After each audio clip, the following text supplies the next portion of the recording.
Hello friends, Mahanadi இன்றைய எபிசோடில் என்ன நடக்கலாம் அப்படிங்கிறத பற்றி பார்க்கலாம். இன்றைக்கான எபிசோட் இன்ட்ரெஸ்டிங்கான எபிசோட் அப்படின்னே சொல்லலாம். இப்போ குமரன் வாங்கிட்டு வந்த ஸ்வீட்டை எடுத்து வச்சு பாட்டி சாப்பிட பார்க்குறாங்க. சாரதா அதை வாங்கிட்டு என்ன உங்களுக்கு வயசான காலத்தில் ஸ்வீட் கேட்குது அப்படிங்கிற மாதிரிலாம் கிண்டல் பண்ணி வாங்கிக்கிறாங்க.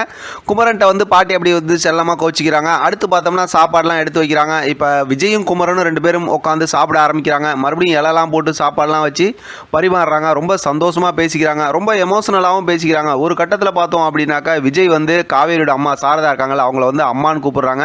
இதெல்லாம் பார்க்கும்போது எல்லாத்துக்கும் ரொம்ப சந்தோஷமா இருக்கு. காவேரி ரொம்ப சந்தோஷப்படுறாங்க. அதாவது ரொம்ப எமோஷனலாக பேசிக்கிறாங்க. அவர் வந்து எங்கள் அம்மா இல்லை, ஆனால் இந்த மாதிரி பாசம்லாம் எனக்கு இப்படி தான் கிடைக்குது அப்படிங்கிற மாதிரி ரொம்ப எமோஷனலாக இந்த விஷயம்லாம் பேசிக்கிட்டு இருக்காங்க. ஆனால் இதெல்லாம் பார்த்தா கங்கா கவனிச்சிக்கிட்டே தான் இருக்கிறாங்க. அடுத்து பார்த்தோம் அப்படின்னாக்கா கங்கா, அதாவது சாரதா, இந்தாண்ட பாட்டி, இவங்களாம் உட்காந்து பேசிக்கிட்டு இருக்கும்போது கங்கா என்னன்னு தெரியல, திடீர்னு இப்படி ஒரு நெகட்டிவாக பேசுவாங்க அப்படிங்கிற மாதிரி தெரியல. ஒரு சிலவங்களுக்கு இந்த மாதிரி வந்து ஒரு ஈகோ பிரச்சனை வரும், அந்த பொறாமை வரும். அதாவது எதாக இருந்தாலும் நம்மள்ட்ட கேட்கணும், ஆனால் நம்மளை விட அதிகமாக அவங்களுக்கு தெரிஞ்சுக்க கூடாது அப்படிங்கிற மாதிரி ஒரு ஈகோ இருக்குது. அது கொஞ்சம் ஒரு வித்தியாசமான கிரிட்டிக்கலான ஈகோ தான்.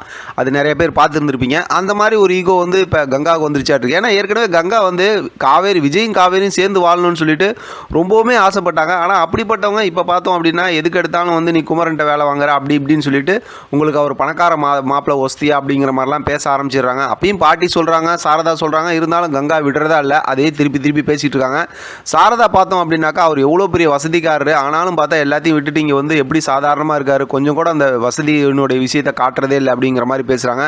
கங்கா தொடர்ந்து இந்த மாதிரி பேசுகிறாங்க. உடனே பார்த்தோன்னா இடையில ஒரு பெரிய வார்த்தை விட்டுறாங்க. அவர் வந்து இப்போ ஒன்றும் வசதிக்காரர் கிடையாது, எதாக இருந்தாலும் நம்மக்கிட்ட எதிர்பார்க்குற நிலைமையில தான் அவர் இருக்கிறாருன்னு சொல்கிறாங்க. இதெல்லாம் கேட்டுக்கிட்டு ரூம்குள்ளே இருந்த காவேரிக்கு கோவம் வந்துடுது. நேராக போய் கங்கா கிட்ட ஃபேஸ் டு ஃபேஸ் கேட்டு விட்டுறாங்க. நல்லா அதாவது ரொம்ப ஆர்கியூமெண்ட் பண்ணுற மாதிரி பேசுகிறாங்க. ஆனால் கங்காவும் விடுறதால அவங்களும் ரொம்பவுமே ஆர்கியூமெண்ட் பேசுகிறாங்க. ஒரு கட்டத்தில் பார்த்தோம் அப்படின்னா அவரை பார்த்துக்கிறதுக்கு நான் இருக்கேன், அவர் எனக்கா இங்கே வந்திருக்காரு, அவரை பற்றி கவலைப்படுறதுக்கு நீ ஒன்றும் கவலைப்பட வேணாம் அப்படிங்கிற மாதிரி சொல்லிட்டு அங்கேருந்து காவேரி கிளம்பிடுறாங்க. இவங்க இப்போ அதாவது அவங்க அம்மாவும் பாட்டியும் வந்து மறுபடியும் கங்கா கிட்ட சொல்லி அட்வைஸ் பண்ணுறாங்க.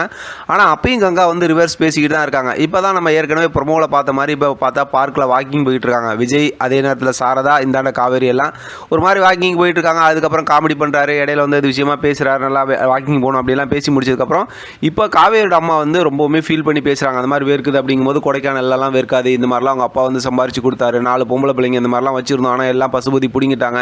ஆனால் எது போனாலும் அது அடுத்த பிரச்சனை. ஆனால் அந்த வீடு வந்து ரொம்பவுமே பார்த்து பார்த்து கட்டினது, அந்த வீட்டில் தான் எல்லாம் நாங்கள் வாழ்ந்தோம், அந்த வீடு எங்களை விட்டு போயிடுச்சுங்கிறது என்னால் தாங்கிக்கவே முடியல அப்படிங்கிற மாதிரி ரொம்பவுமே எமோஷனலாகவும் ஃபீல் பண்ணியும் பேசுகிறாங்க. இப்போ விஜய் வந்து மனசுக்குள்ளார நினைக்கிறார் அந்த வீட்டை மறுபடியும் மீட்டு எடுத்துகிட்டு வரணும் அப்படின்னு. ஏன்னா இவ்வளோ நாளாக பசுபதியை காட்டவே இல்லைல்ல, இனிமேல் கதைக்குள்ளார கொண்டு வந்தாகணும்ல, அதனால் வந்து ஆரம்பமாயிடுச்சு அப்படின்னு தான் நினைக்கிறேன். பார்க்கலாம் அடுத்த விஜய் வந்து என்ன செய்கிறார், என்ன பண்ணுறாருங்கிறத தொடர்ந்து பேசலாம். இதை பற்றின உங்களோட கருத்து கமெண்ட் பாக்ஸ் தெரியப்படுத்துங்க. தொடர்ந்து ஆதரவு கொடுங்க. தேங்க்யூ ஃபார் வாட்சிங்.